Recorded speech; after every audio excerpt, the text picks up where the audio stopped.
Livro do profeta Jonas, capítulo de número 4. Vamos ler o capítulo inteiro, ok? É um capítulo pequeno, são 11 versículos. Vamos lá, acompanhe a sua Bíblia aí, acompanhe na sua Bíblia o texto da palavra de Deus.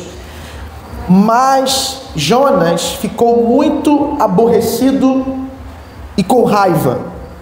Ele orou ao Senhor e disse: Ah, Senhor, não foi por isso que eu disse, estando ainda na minha terra? Por isso me adiantei, fugindo para Tarsis, pois sabia que tu és Deus bondoso e compassivo, tardio em irar-se e grande em misericórdia, e que mudas de ideia quanto ao mal que anunciaste. Agora, Senhor, peço que me tires a vida, porque para mim é melhor morrer do que viver. E o Senhor disse: Você acha que é razoável essa sua raiva? Então Jonas saiu da cidade e sentou-se num lugar a leste da mesma. Ali construiu um abrigo, sentou-se na sombra para ver o que aconteceria com a cidade.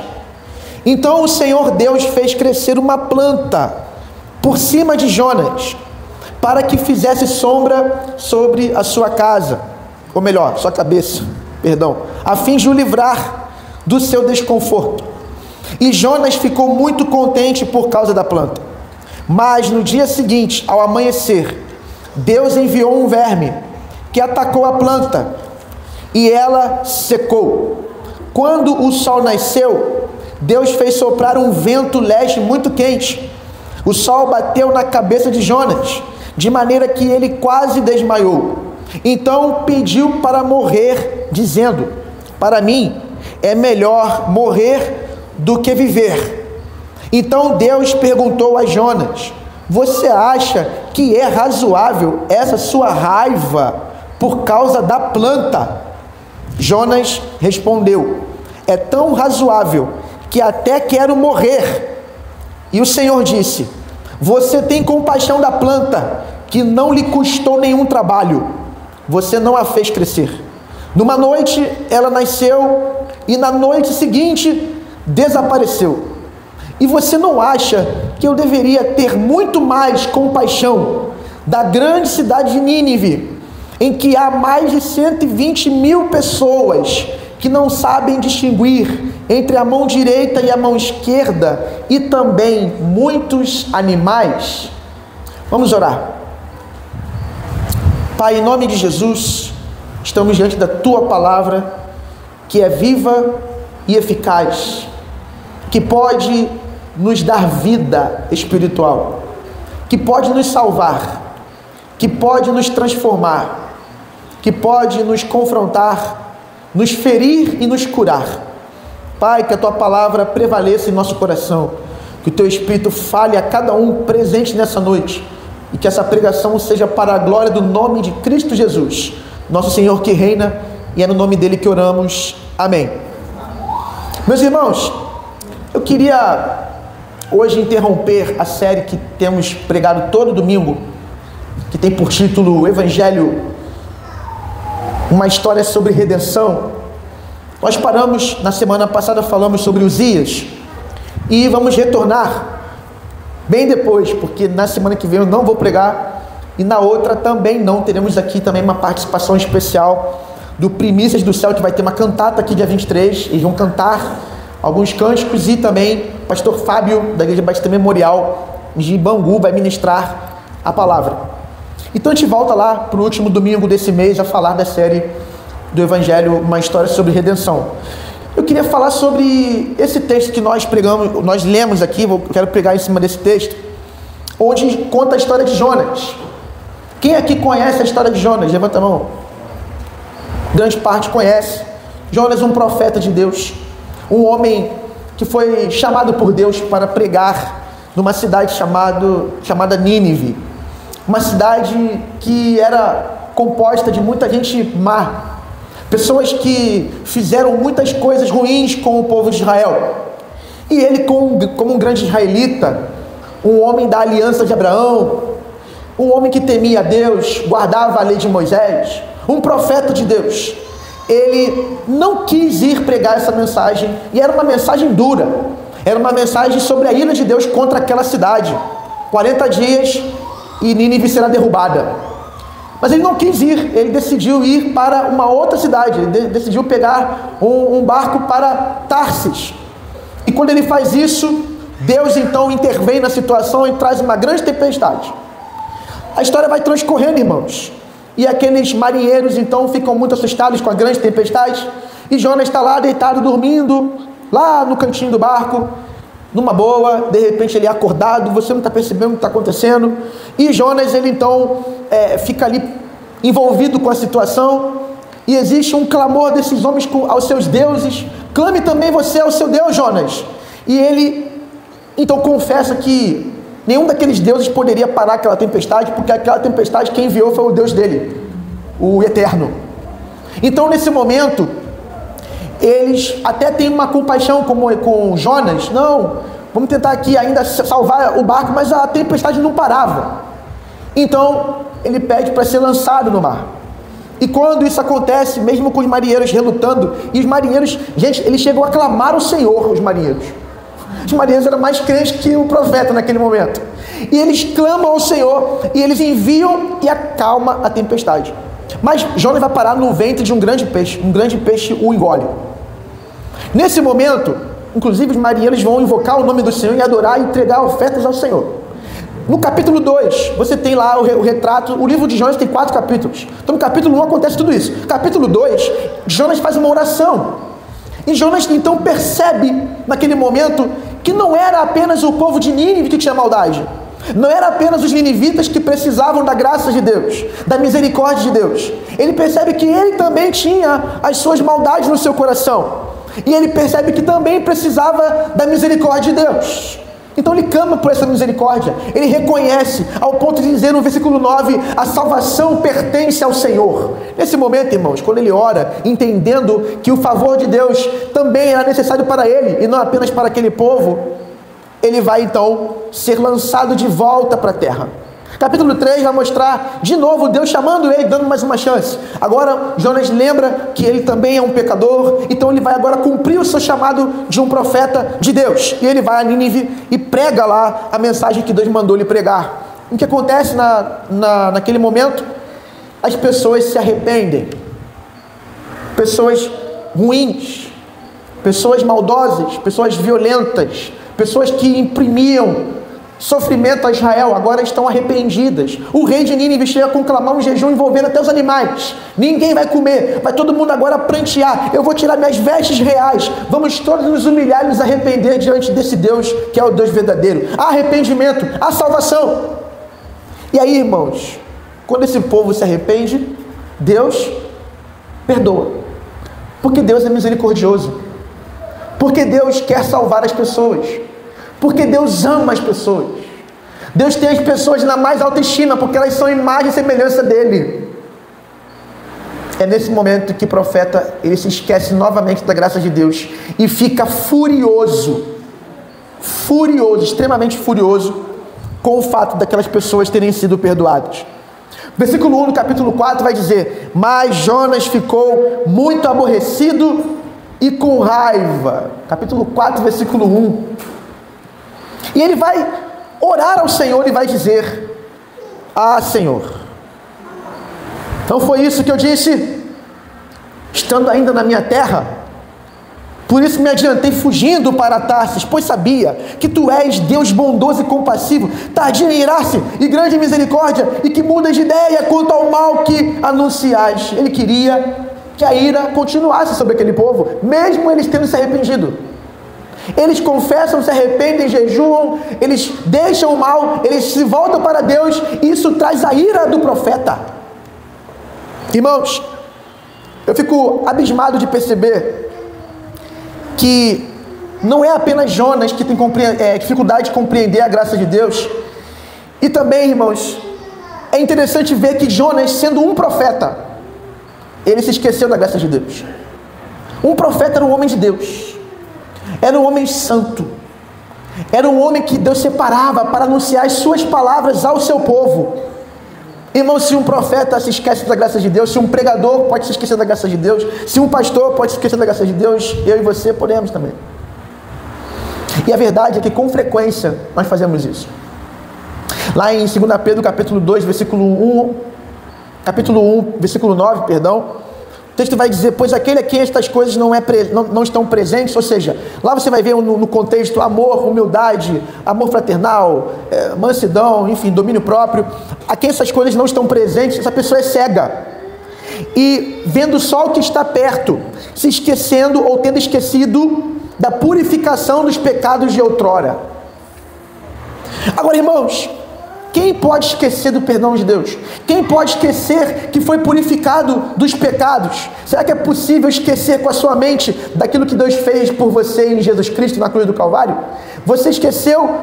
Alguém aqui não lembra que Deus te perdoou quando Cristo foi morto na cruz do Calvário? Alguém aqui esqueceu disso? Eu acho que não, irmãos. Não é sobre isso também que o apóstolo Pedro está dizendo.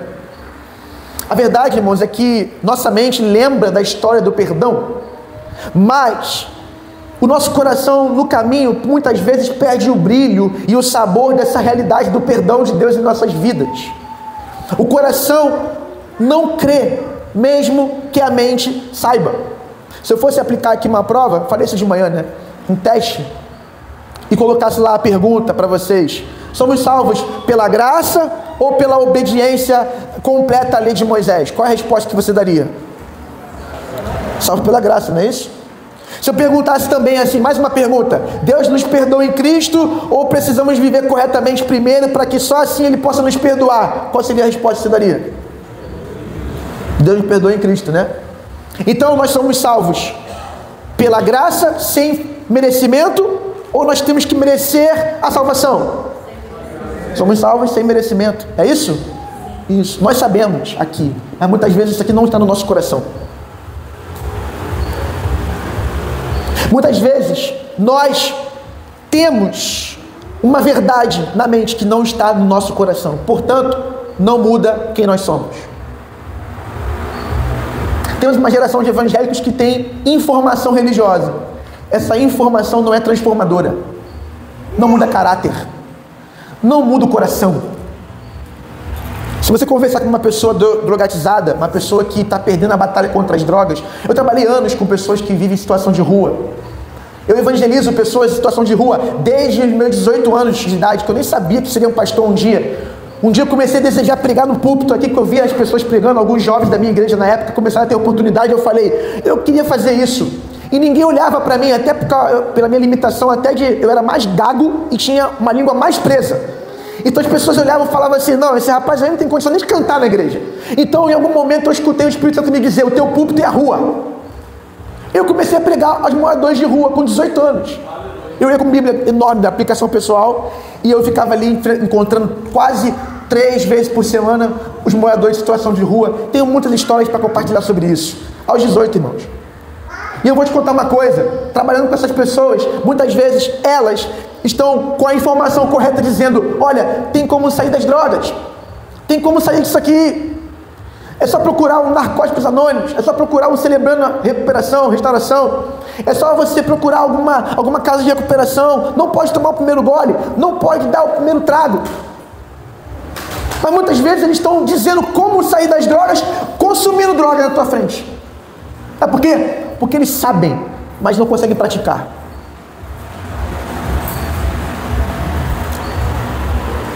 A mente entende, mas o coração não consegue acompanhar.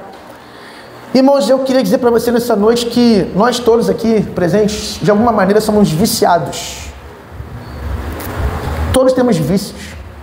Converse com uma pessoa que não consegue largar a pornografia. A pessoa vai dizer para você: não, olha só, tem que disciplinar aí, eu não posso ficar muito tempo sozinho, eu não posso ficar com o telefone sozinho muito tempo, eu tenho que ocupar meu tempo e tudo mais. Vai falar um monte de coisa, mas no fim das contas vai continuar viciado. Porque a informação está aqui na mente, mas não está no coração. Agora, irmãos, acontece conosco também.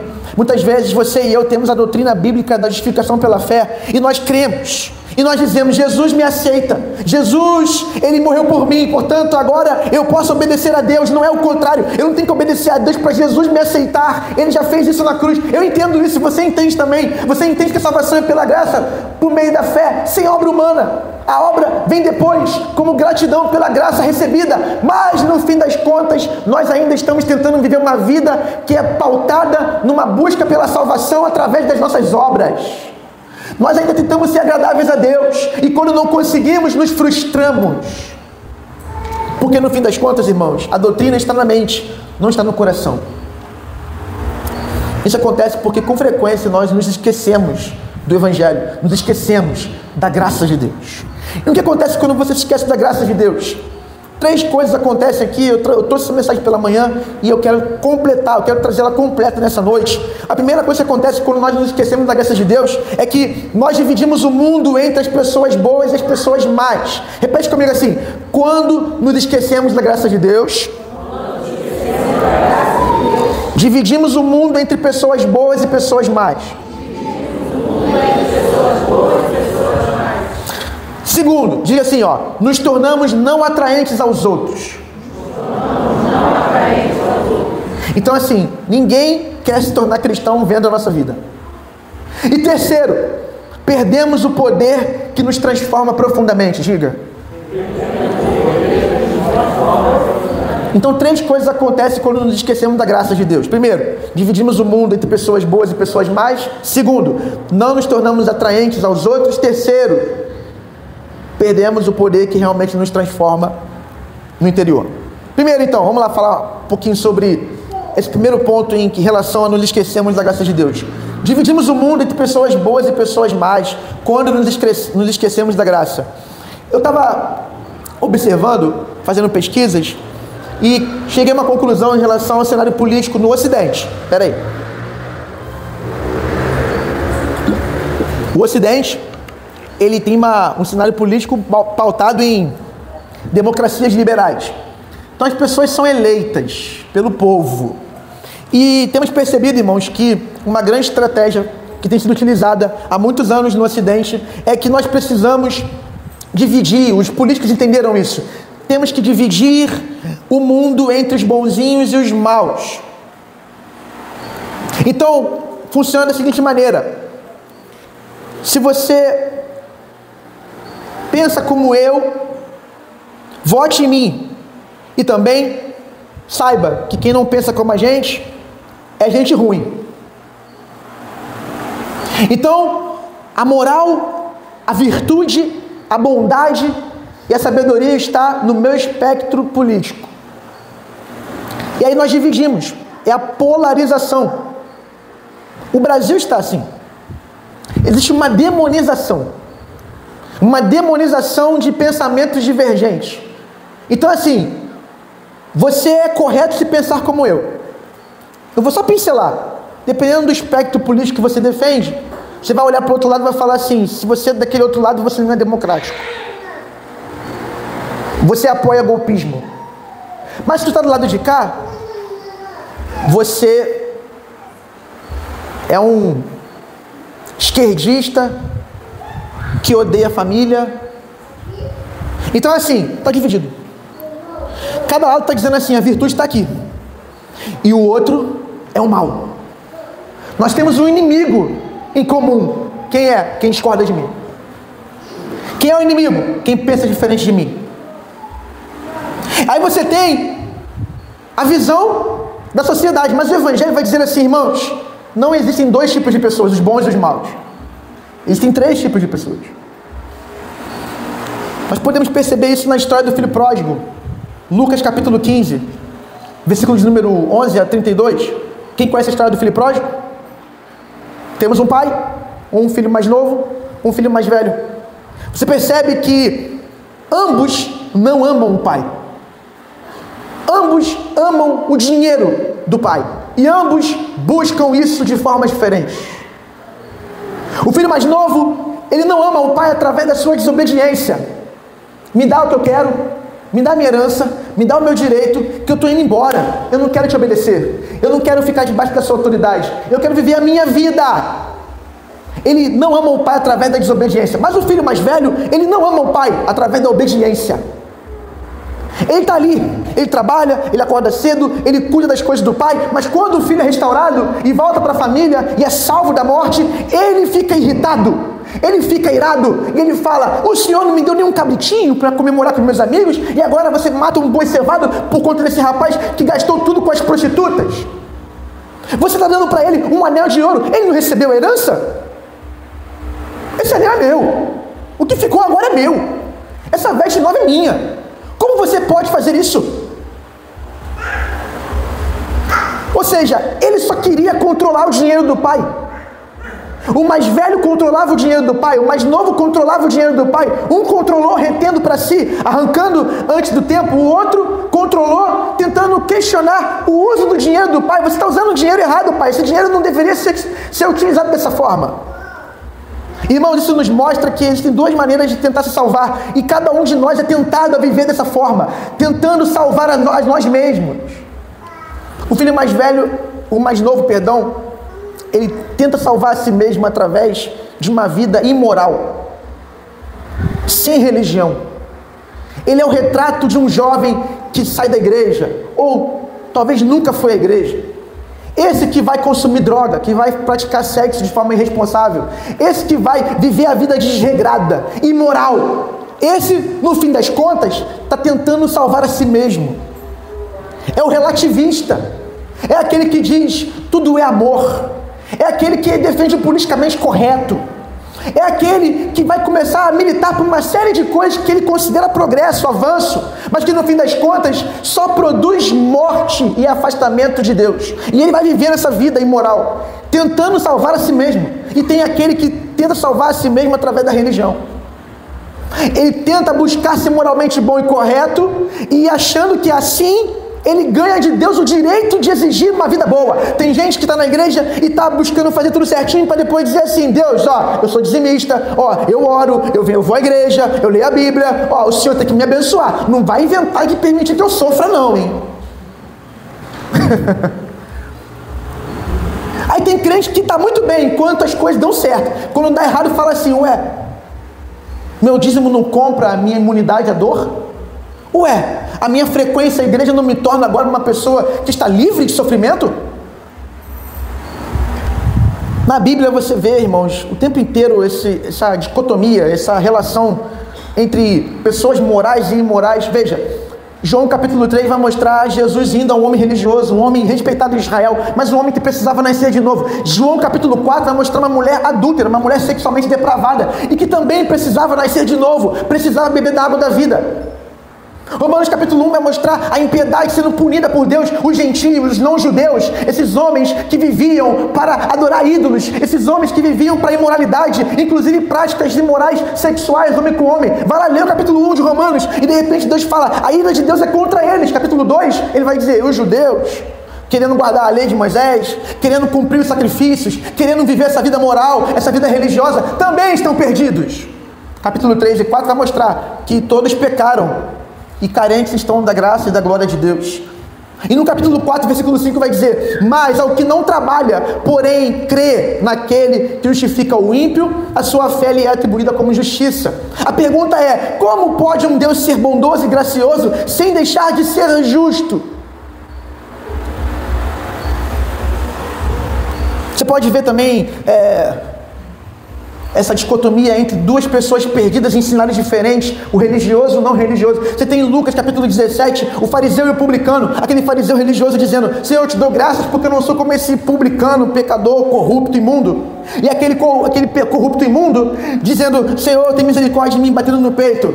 E Jesus fala: quem em Deus tem mais misericórdia? Quem em Deus está alcançando mais? Esse que está confessando o seu pecado, ou esse que está se orgulhando de ser melhor do que o outro? Ah, aquele que está confessando o pecado.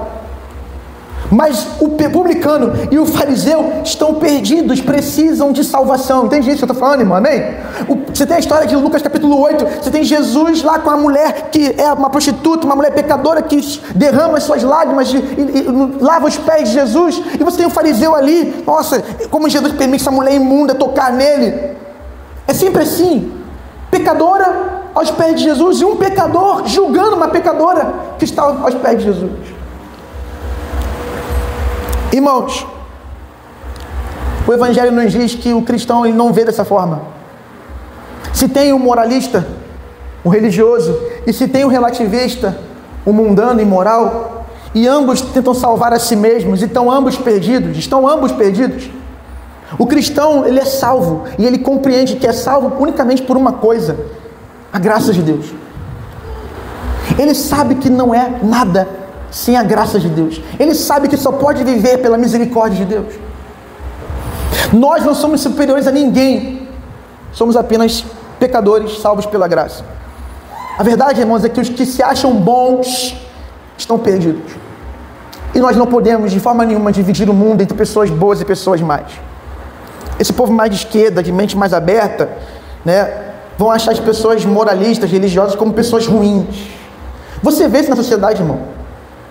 Se você tem alguma pessoa mais de esquerda na sua rede social, se você postar lá, família, não sei o quê, a pessoa se incomoda, não nervoso. E o contrário também é recíproco. A pessoa mais religiosa, a pessoa que vai à igreja, quando vê uma pessoa mais no carnaval, se expondo e tudo mais, lá, aqui, sujeira. Mas o cristão ele sabe de uma coisa, olha só.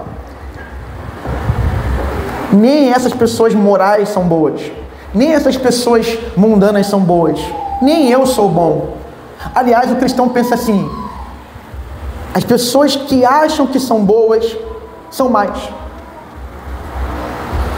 que as pessoas que sabem que são más recebem a graça para viver um relacionamento correto com Deus. A salvação vem sobre aquele que sabe da sua maldade, do seu pecado. A salvação vem sobre aquele que reconhece que sem Deus nada é. Amém, irmãos? Segundo ponto, Jonas não é atraente. Como o irmão mais velho da parábola do filho pródigo, esse moralismo religioso, essa religiosidade, ela não é atraente aos pecadores, ela é repelente. E há algumas características desse filho mais velho que você percebe muitas vezes no ambiente cristão, no ambiente religioso. Por exemplo, existe uma raiva ou um ressentimento por não se viver a vida que julga merecer viver. Esse cristão, porque faz as coisas, ou esse religioso que faz as coisas certinhas, ele fica muito entristecido quando não vive tudo que ele acha que deve viver. Há uma outra característica ruim nessas pessoas, uma dificuldade muito grande em perdoar. E por que a pessoa que é moralista não perdoa? Porque se considera superior. E é aquela pessoa que ela perdoa, mas ela coloca um monte de mais, porém, contudo, entretanto. Não, eu te perdoo, mas ó, isso, tá? Isso. Eu jamais faria isso que você fez comigo, Jonathan. Mas eu te perdoo.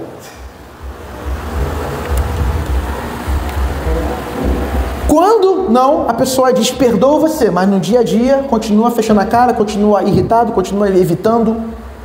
Não, eu te perdoei, está perdoado em nome de Jesus. Não esquece nunca. Ou melhor, esquecer não tem como, né? Mas esquece ainda com a mágoa, né? Esquece sentindo, porque só Deus lança no mar do esquecimento. A gente é ser humano, mas quem perdoa esquece, mas não dói. Não é isso? Esquece, mas fala assim, não, passou, tá aqui, mas é uma cicatriz, ó. Não dói mais, tá aqui, não tem como esquecer, irmão. Mas também, isso aqui não pauta mais como eu lido com você.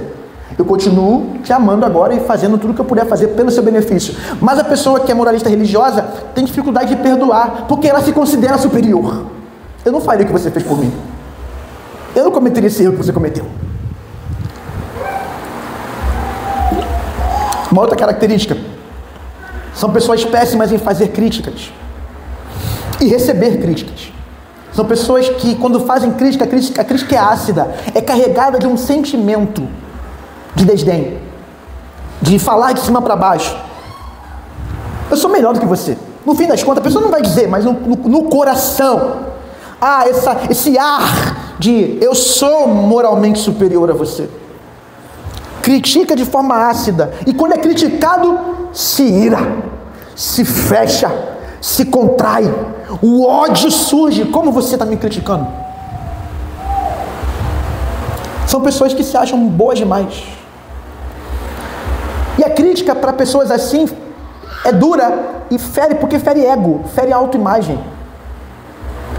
pessoa pensa assim, eu preciso provar que essa crítica está errada, eu vou provar de alguma forma. Já viu aquela pessoa que quando é criticada está sempre tentando dizer que, não, eu estou me justificando, né? Não é bem assim. Você não está sendo justo nessa crítica.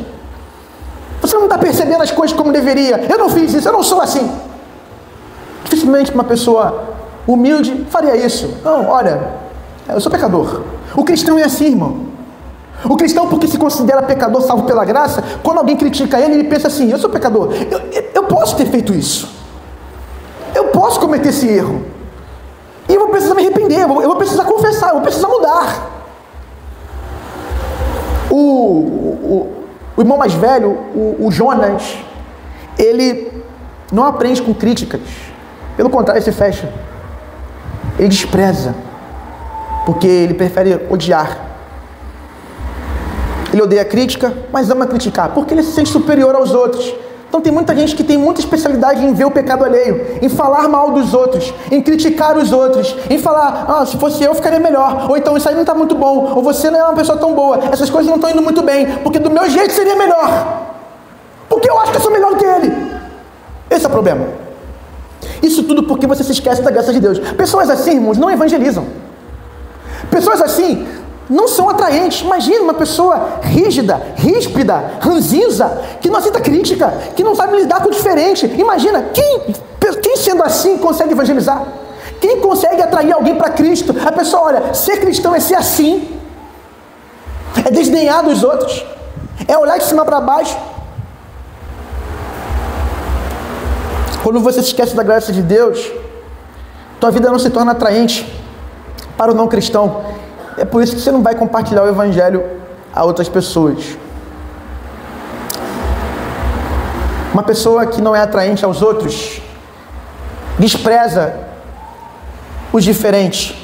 Contei aqui de manhã o exemplo de uma pessoa muito trabalhadora. Quem é muito trabalhador e é essa pessoa não atraente, se esquece da graça de Deus, olha para quem é mais preguiçoso, digamos assim, luta contra a preguiça, acorda mais tarde, já olha assim, de cima para baixo. Bom, eu acordo 4h30 da manhã. Eu trabalho 20 horas por dia. Eu pego muito pesado. Eu trabalho 7 dias na semana. Agora esse aí, olha lá. Olha que coisa mais ridícula. Irmãos, por último, terceiro ponto, para que nós possamos caminhar para o final. Quando nos esquecemos da graça de Deus, primeiro, dividimos o mundo entre pessoas boas e pessoas más. Não nos tornamos atraentes aos outros. E terceiro, perdemos o poder que nos transforma. O poder que transforma é o Evangelho. O Evangelho é o poder maior que pode mudar o coração de alguém. Quando falamos da lei de Moisés, a lei de Moisés trabalha só a vontade, trabalha só o desejo, o querer, mas é o Evangelho que muda o coração. É o Evangelho que nos leva ao fazer. E o Evangelho faz primeiramente uma coisa em nós, nos relembra que somos pecadores. Irmãos, só é possível viver a vida cristã com a consciência de que se vive pela graça de Deus. Somos todos pecadores, viciados em nós mesmos, dependentes de uma graça sobre nós, para nos fazer ter um relacionamento correto com Deus e com as pessoas. Senão, irmão, se não houver graça em nós, nossas relações são relações pautadas no ódio, pautadas no orgulho, pautadas na incapacidade de perdoar, de servir e de amar. Amém, irmãos? Quando nós falamos do dinheiro, por exemplo, dinheiro não é só dinheiro para um ser humano. Dinheiro muitas vezes traz segurança para o ser humano. Quantas pessoas que não conseguem ser fiéis no dízimo e nas ofertas porque a sua segurança está no dinheiro? Não, se eu pagar todas as contas e sobrar, eu dou o dízimo.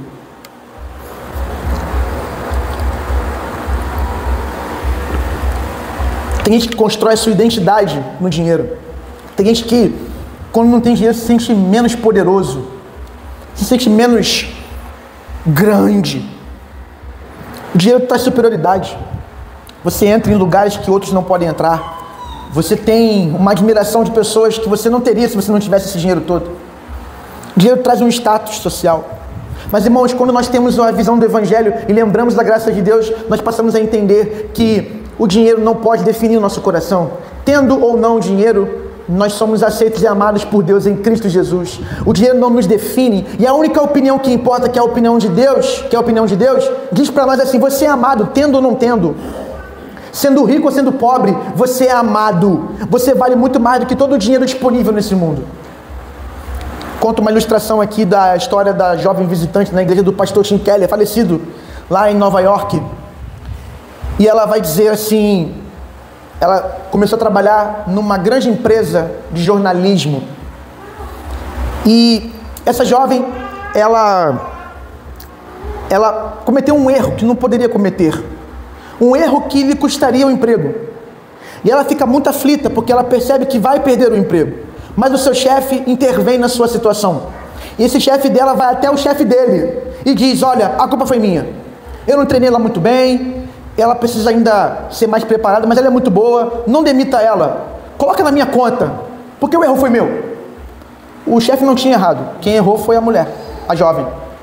E esse chefe ficou um pouquinho entristecido, desapontado com esse chefe que falhou, que confessou essa falha.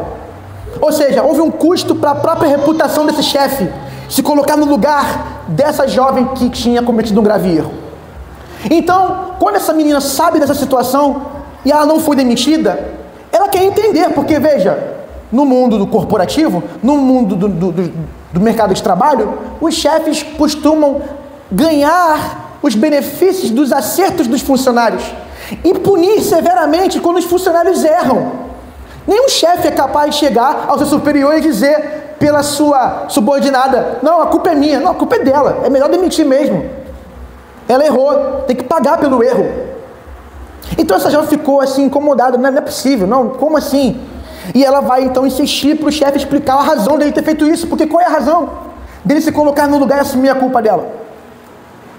Então o chefe fala para ela assim: deixa isso para lá, você é muito boa, a empresa, você vai ver que você vai trabalhar muito bem aqui, vamos crescer junto, você tem um futuro pela frente, já está resolvido. Não, eu quero saber, fala por favor. Insistiu tanto que ele falou assim: ok, vou falar uma vez só, eu sou cristão, e a única razão que me faz ser cristão é que Jesus Cristo assumiu a minha culpa pelo que eu fiz, e agora eu estou simplesmente tentando servir as pessoas da maneira que Jesus me serviu. É quando a mulher diz para ele, então, essa jovem: onde é essa igreja? Irmãos, a Bíblia não diz que você tem que assumir a culpa por alguém no seu trabalho. A Bíblia não diz que você tem que sofrer por ninguém, que você não tem que sofrer nenhum dano por ninguém, que você não tem que beneficiar ninguém a custo da sua reputação. Mas é uma implicação do Evangelho. Porque quando nós entendemos que Cristo também, a custo da própria reputação, assumiu a nossa culpa e sofreu o castigo do nosso pecado, isso nos leva a viver uma vida pautada em beneficiar pessoas que não merecem ser beneficiadas. Você entende o que eu estou falando, irmão? Mas isso é possível para quem lembra da graça de Deus. Quem se esquece só vai lembrar de se beneficiar em detrimento do sofrimento dos outros. Para terminar, eu quero apresentar aos irmãos duas maneiras de nós lembrarmos da graça, já que nós temos tanta facilidade de nos esquecer da graça, e eu não consegui trazer esse ponto de manhã, então eu vou trazer agora à noite. Tem gente que ouviu de manhã e está ouvindo de noite, né? Já vai virar já PhD nessa mensagem de Jonas 4, né? Primeira coisa que você precisa fazer para lembrar da graça, anota aí no teu caderno, anota aí no teu coração. Primeira coisa, conecte suas decepções com Cristo e sua graça. Vou repetir: conecte suas decepções com Cristo e sua graça. Irmãos, como Jonas, que se compadeceu mais de uma planta do que de 120 mil pessoas que estavam perdidas, nós também temos a tendência de amar mais as coisas do que o próprio Jesus. Sempre que a gente perde coisas, a gente pode tanto ir para mais perto de Cristo, como também para mais longe dele. Eu me lembro do filme do Batman, Cavaleiro das Trevas. Quem já viu esse filme aqui? Batman, Cavaleiro das Trevas, filme enorme, né? Agora esse filme de herói tem 4, 5 horas, daqui a pouco a gente vai pro cinema de manhã, vai sair de lá só de madrugada, o filme vai ter 12 horas. Lá tem a história do Harvey Dent, não é isso? É o que depois se torna um vilão, né? Se torna duas caras, mas ele é o herói da cidade de Gotham. Ele é o advogado, sei lá o que ele é, defensor público, não sei o que ele é. Eu sei que ele é uma pessoa que luta contra a criminalidade, tá tentando botar os bandidos na cadeia. E o povo admirava, aplaudia, amava o Reverdente.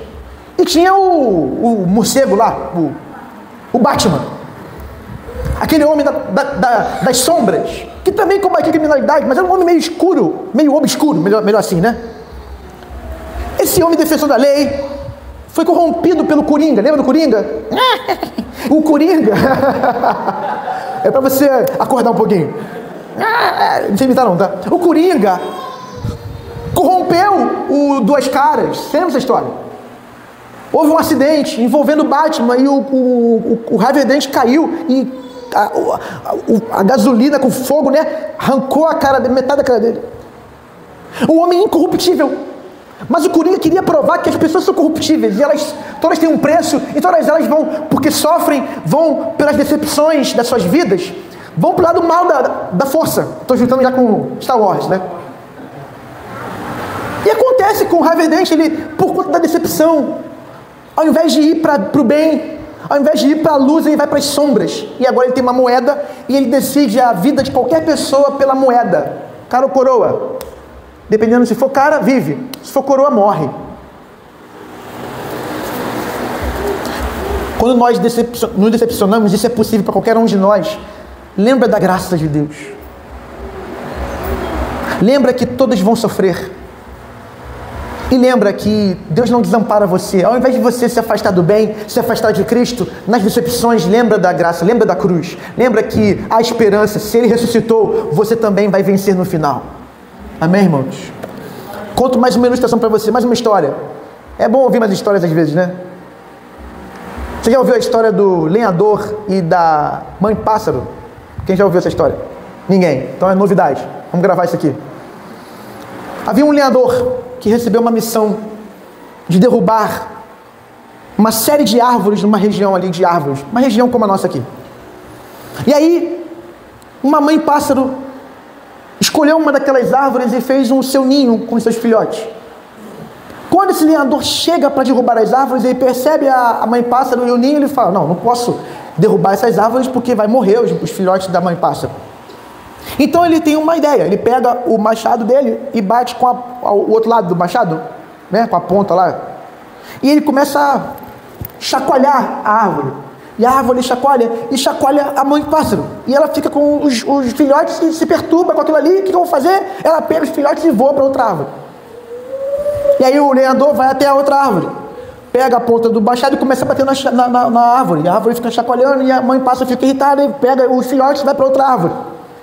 E na outra árvore ele fica batendo de novo, chacoalhando e fica balançando. Até o momento que a mãe pássaro fica pensando assim, o que esse cara quer comigo, né? Porque para onde eu vou ele vai atrás.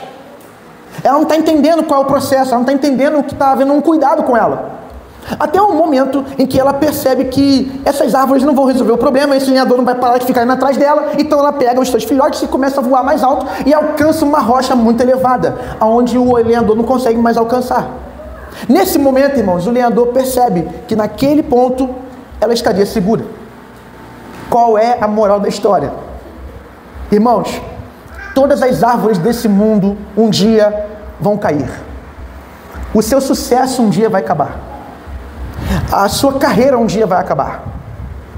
Irmãos, a tua aparência, eu sei o que eu estou falando, vai acabar. Já percebo cabelos brancos. Eles são alguns, daqui a pouco eles serão muitos, daqui a pouco eles serão todos. Há quem não tenha tantos para poder contar. A aparência está acabando. Irmãos, pessoas que você ama um dia podem adoecer e morrer, podem envelhecer e morrer. E toda árvore desse mundo um dia vai cair. E quando decepções acontecerem, grava isso que eu vou te dizer. Não adianta você apenas trocar de árvore. Não faça isso. Lembra de uma coisa nessa noite: Jesus Cristo é a rocha mais alta. Nas suas decepções, não procure substituir. Eu perdi aqui, eu vou para lá. Eu perdi esse emprego. Eu perdi essa pessoa. Eu perdi isso. Vá a Jesus, Ele é a rocha. Lá você está seguro. Amém? E por último, para terminar a mensagem, perceba Cristo e a sua graça no livro de Jonas. Jonas capítulo 4 é um livro sobre Jesus e a sua graça. Porque a Bíblia diz, irmãos, que Jesus é o Jonas verdadeiro. Jonas foi poupado pela cidade. Jonas entrou em Nínive e ninguém encostou nele. Pelo contrário, aceitaram a sua pregação irada, anunciando o juízo de Deus, e se converteram a Deus. Mas Jonas saiu da cidade e fez uma oração pela sua condenação. Mas Jesus é o Jonas verdadeiro. Porque Jesus, ao contrário de Jonas, foi levado para fora da cidade de Jerusalém. Jesus foi morto fora da cidade. Jesus foi para o Monte do Calvário. E Jesus, no Monte do Calvário, morreu por nós. E não orou pela nossa condenação, mas pela nossa salvação. Lucas capítulo 23 vai dizer, ele disse lá: Pai, perdoa-lhes, porque não sabem o que fazem. Hebreus capítulo 13, a partir do verso 10, vai dizer: possuímos um altar do qual não tem direito de comer os que ministram no tabernáculo, pois aqueles animais cujo sangue é trazido para dentro do Santo dos Santos, pelo sumo sacerdote, pela oblação do pecado, tem o corpo queimado fora do acampamento. Por isso foi que também Jesus, para santificar o povo, pelo seu próprio sangue, sofreu fora da porta. Lembre nessa noite da graça de Deus. E saiba que Jonas é uma história sobre não apenas um profeta orgulhoso, que desejava o mal dos outros e se considerava superior aos outros. É sobre um homem humilde, que se considerava igual a nós, que não tinha onde reclinar a cabeça, que se humilhou a si mesmo, que morreu na cruz por nós, orou pela nossa salvação, se entregou por nós fora da cidade e nos chama para lembrar da graça de Deus continuamente e viver a vida que Deus nos chamou para viver. Irmão, não basta ter a doutrina na mente, a doutrina tem que entrar no coração. Você não é salvo pelas obras, você é salvo unicamente pela boa obra de Cristo Jesus, e é por meio dessa fé que você começa uma vida nova com Deus e Deus passa a te fazer reinar em vida.